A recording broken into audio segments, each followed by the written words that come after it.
There are so many themes explored in Chuck Palahniuk's first novel, Fight Club, but I think one of the most interesting ones is repression, more specifically, men's instinct to repress things. There would be no need for Fight Club at all if nobody repressed anything. The characters in the novel even repress their Fight Club selves during weekdays. I'd like to focus on the narrator's repression, though. He's like the king of repression. Tyler Durden is the product of this. He's all of the narrator's true desires personified, but the narrator would never admit that to himself. Tyler exists for many reasons. He's a friend, an enemy, a protector, a destroyer. Tyler asks the narrator to hit him as hard as he can because he knows the narrator needs to release his repressed emotions. He's like an outlet for the narrator. The relationship between Tyler and the narrator is so fucking interesting to me because Tyler sort of represents every kind of male figure one can have in their life. He brings home the bacon like a father would. He talks shit with the narrator like a close friend. He's attractive like the guy you'd never admit you actually want. He's mean like your middle school bully, but he knows things. You like him, so you keep him around. In this situation, you are the narrator. The narrator has a type of love-hate relationship with Tyler. When it's just the two of them, he's happy. When other people get involved with him in his fucked up shit, he's jealous as hell. Think of Marla Singer. He starts to hate Tyler more than anyone. It's all based in envy. Tyler is everything the narrator wants to be, turned up to the extreme. Tyler radiates masculine energy. He's detached from material things. He knows how to get shit done. He's truly rebellious and chaotic, and he's open about his sexuality. He says in the film, "I fuck like you wanna fuck," to the narrator. Fucking is just another part of his day, but not for the narrator. This supports my idea of the narrator being gay. And I'm so sorry, I'm gonna say the word narrator so much because I refuse to call him anything but the narrator. He wants to be good at fucking women, but he's just not because he can't enjoy it. The narrator wants to be a womanizer, so Tyler becomes that for him. I think the aspect of sexuality is a lot more prominent in the film just because we get to see the outfits Tyler wears. Costuming is incredibly important, and 99% of the time it's used to say something about the character. He has a sort of androgynous energy because of his somewhat effeminate clothing, combined with the way he holds himself. Sexuality plays a big part in why the narrator acts the way he does. He despises when Tyler and Marla have sex. One of the punishments doled out by the space monkeys of Project Mayhem is having your penis cut off, or just, being threatened with cutting your penis off. It says a lot about how the narrator views the male sex. This is a book about men, but it's done so well that you don't really think about that too much. Anybody can relate, but it is still specifically about how the patriarchy affects men as well. Men hurt each other because other men hurt them before. The narrator is essentially fatherless. He says his father left when he was 6 and moves around often, starting new families, which he refers to sardonically as franchises. Tyler Durden is fatherless too, and this is important.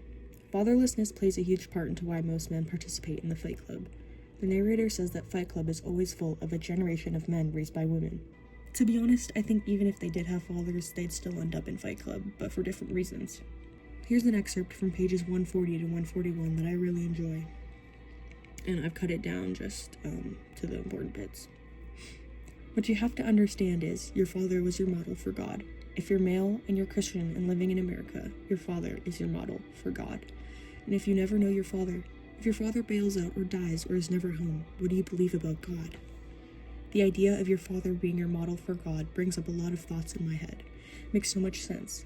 God is described as an all-powerful, all-knowing man. And isn't that how we feel about our fathers? At least when we're young, you're supposed to follow your father in a similar way to how you follow God, unquestioning. He's supposed to teach you how to live, how to go about daily life, how to be a functioning member of society. Of course, a mother can do this as well, but I'm speaking about the relationship between sons and fathers right now. There could also be a lot said about the narrator and his relationship towards women, but I won't go into that just yet. With no father, the characters in the book fall in line, work in an office, and make a father out of their boss. They hate their bosses the way they hate their fathers. With Fight Club, though, they can use other attendees as surrogate fathers. They beat them how they want to beat their fathers, or they hurt how their fathers hurt them. Fight Club is stress relief. It's a type of therapy at the end of the day. You feel better after imagining the random you're beating on as your father, because you're letting out your repressed emotions, even if it's in an unconventional way.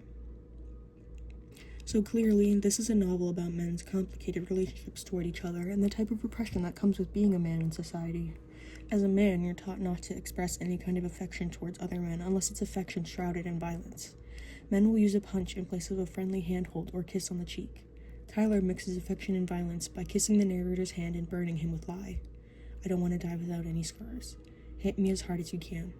The fight clubs bring men together so they can relearn the power they have over their lives, the power that they were repressed for years on years. If you can knock someone out in your second fight, you can quit your job and run away. Fight Club helps unlock secret desires. It's therapy for guys who don't even know they're depressed. Okay, that's all I have to say for now. Hopefully this was mostly on topic and not all over the place. I really enjoy making these kinds of videos, so definitely expect some more. I also hope that this doesn't sound like I'm trying to like say men are like really oppressed. I'm not saying that. I just think that patriarchy really fucks up men as well as women and like everybody else, because patriarchy sucks and it's evil. And Fight Club is really, it's about patriarchy. Anyway, I hope that this can, inspire people to analyze and interpret novels, I hope that you guys go and read books and consider what, like, the meaning of everything. Okay, bye.